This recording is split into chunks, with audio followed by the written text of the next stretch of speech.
انسان خسارے میں ہے۔ اصلاح کے معنی ہوتی ہے مرمت کرنا، سدھارنا۔ سب سے مشکل مشین انسان ہے۔ یہ زندگی آخرت کے لیے ایک امتحان ہے۔ ایک مسلمان اچھا مسلمان ہو ہی نہیں سکتا جب تک وہ اچھا انسان نہیں۔ جب اللہ ساتھ ہے تو کس سے ڈرنا؟ بھگوان ایک ہی ہے، دوسرا نہیں ہے، نہیں ہے، ذرا بھی نہیں ہے۔ سب سے بہترین پلانر اللہ ہے۔ جب حق باطل سے ٹکراتی ہے، باطل کا سروناش ہو جاتا ہے۔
الحمدللہ والصلاة والسلام علی رسول اللہ وعلی آلہ وصحبہ اجمعین، اما بعد۔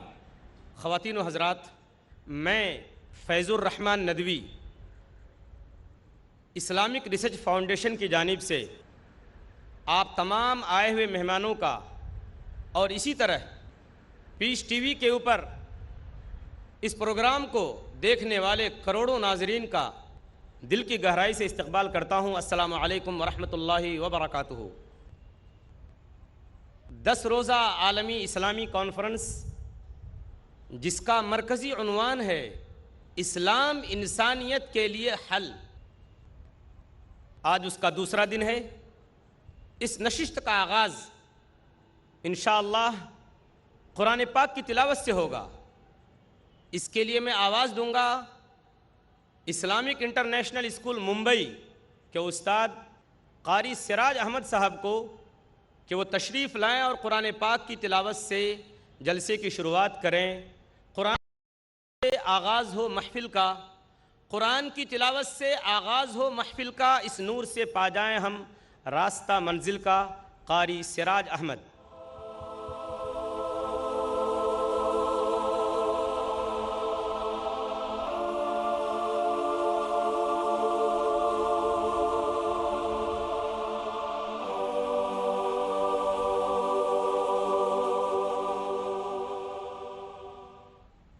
أعوذ بالله من الشيطان الرجيم.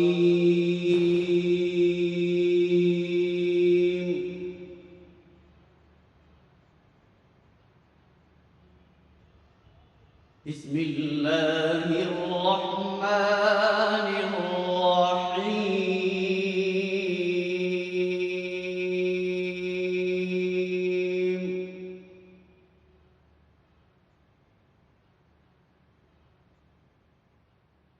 يا أيها الذين آمنوا استعينوا بالصبر والصلاة.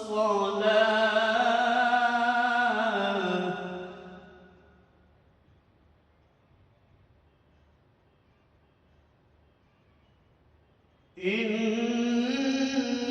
الله مع الصابرين.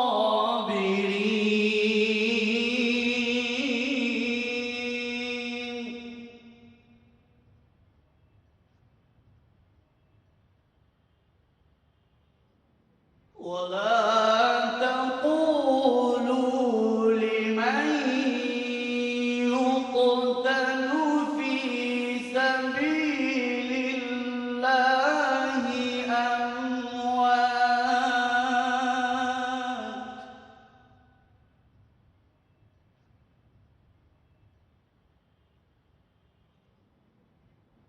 بل أحياء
جزاک اللہ قاری صاحب۔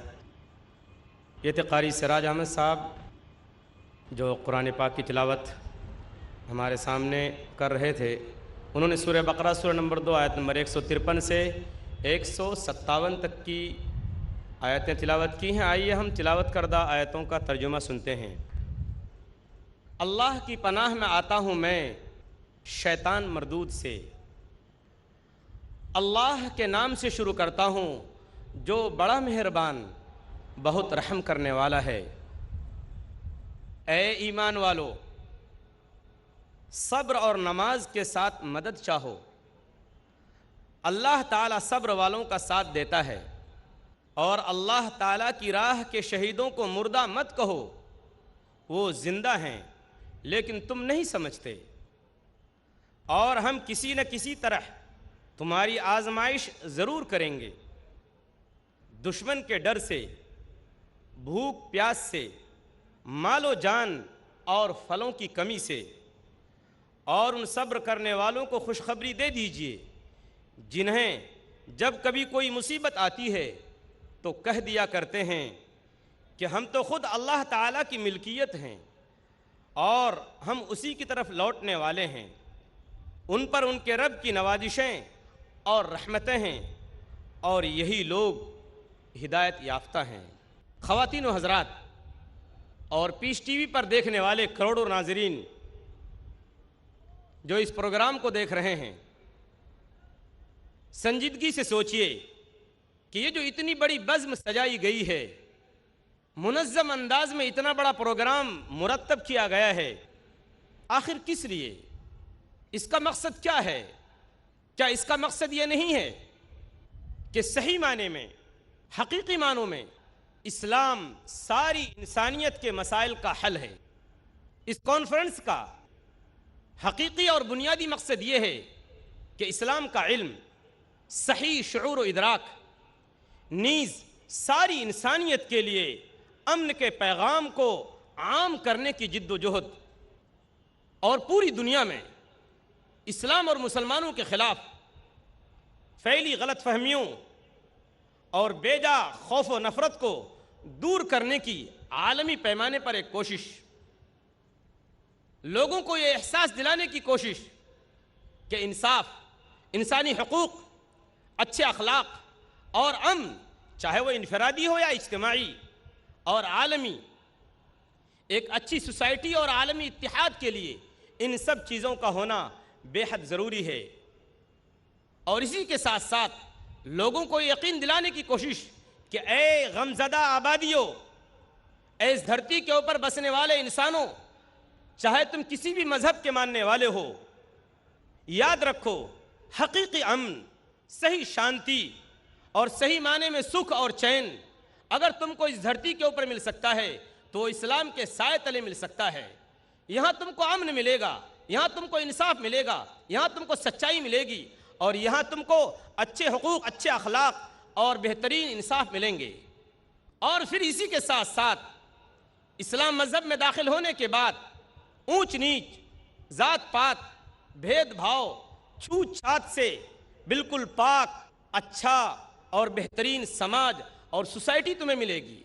یہی وہ بات تھی جس کی نمائندگی اسلام کے ایک نمائندے نے ایران کے سپہ سالار کے دربار میں، رستم کے دربار میں ان الفاظ میں کی تھی جب اس سے پوچھا گیا، ربعی ابن عامر رضی اللہ تعالیٰ عنہ سے، من الذی جاء بکم، تم ہمارے پاس کیوں آئے ہو؟ انہوں نے ببانگ دہل، بغیر کسی خوف و خطر کے اس بات کا اعلان کیا ڈنکے کی چوٹ پر، اللہ ابتعثنا لنخرج من شاء من عبادت العباد الى عبادت اللہ وحدہ، اللہ نے ہم کو بھیجا ہے تاکہ ہم لوگوں کی غلامی سے نکال کر ایک خدا واحد کی غلامی کی طرف لے آئیں، ومن ضیق الدنیا الى سعتها، اور دنیا کی تنگی سے نکال کر آخرت کی وسعت کی طرف لے آئیں، ومن جور الادیان الى عدل الاسلام، اور دوسرے مذاہب میں جو ناانصافیاں ہیں، جو ظلم ہیں، جو زیادتیاں ہیں، جو حق تلفیاں ہیں، ان چیزوں سے نکال کر اسلام کے امن و انصاف کی طرف لے آئیں۔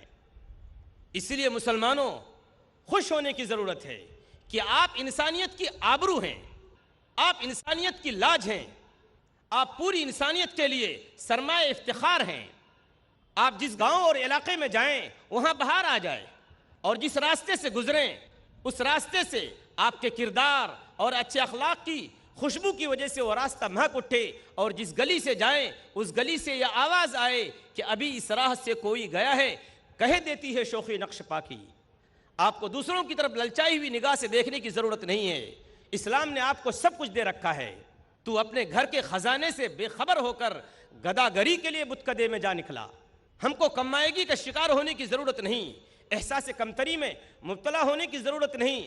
اللہ نے ہم کو اپنا لایا ہوا پیارا دین جو محمد صلی اللہ علیہ وسلم کے ذریعے ہم کو پہنچا ہے وہ ہم کو مل چکا ہے، اور وہ سب سے بڑی نعمت ہے۔ اس مختصر سی تمہید کے بعد میں آپ کے سامنے آج کے مقرر خصوصی کو دعوت دینے کی جسارت کروں گا۔ آج کی اس نشست کے ہمارے مقرر خصوصی کون ہیں؟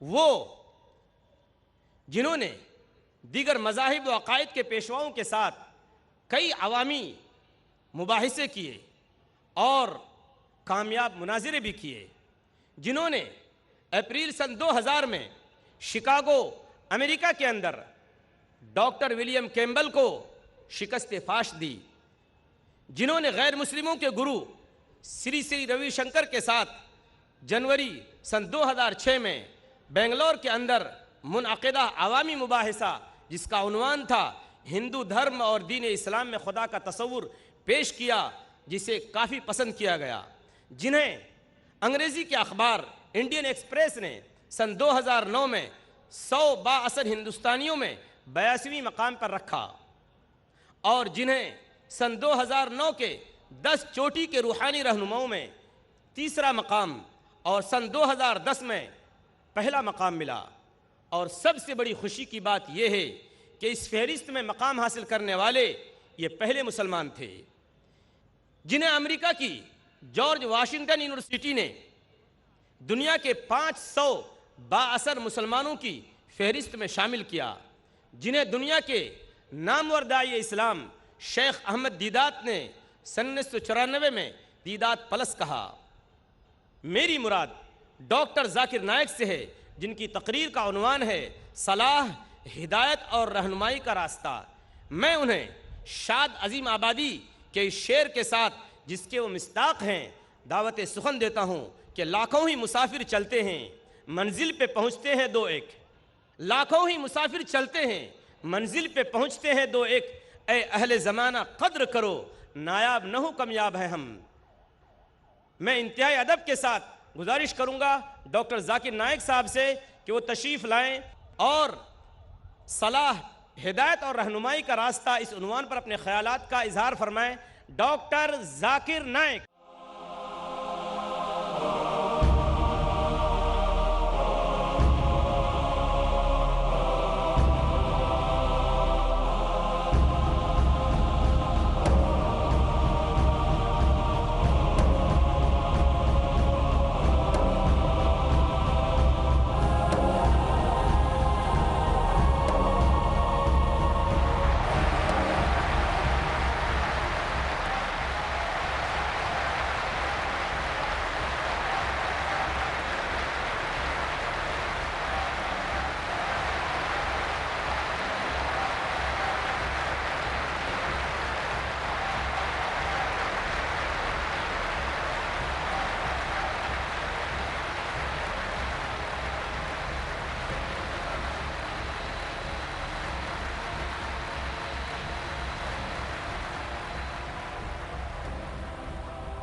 الحمدللہ والصلاة والسلام علی رسول اللہ وعلی آلہ وصحبہ اجمعین، اما بعد، اعوذ باللہ من الشیطان الرجیم، بسم اللہ الرحمن الرحیم۔ اتلو ما اوحی الیک من الکتاب واقم الصلاۃ ان الصلاۃ تنہی عن الفحشاء والمنکر رب اشرح لی صدری ویسر لی امری واحلل عقدۃ من لسانی یفقہوا قولی۔ میرے محترم بزرگوں، میرے عزیز بھائیوں اور بہنوں، اور پیس ٹی وی پہ لائیو دیکھنے والے کروڑوں ناظرین، السلام علیکم ورحمۃ اللہ وبرکاتہ۔ جیسے آپ جانتے ہیں کہ اکثر میں تقریر انگریزی میں کرتا ہوں،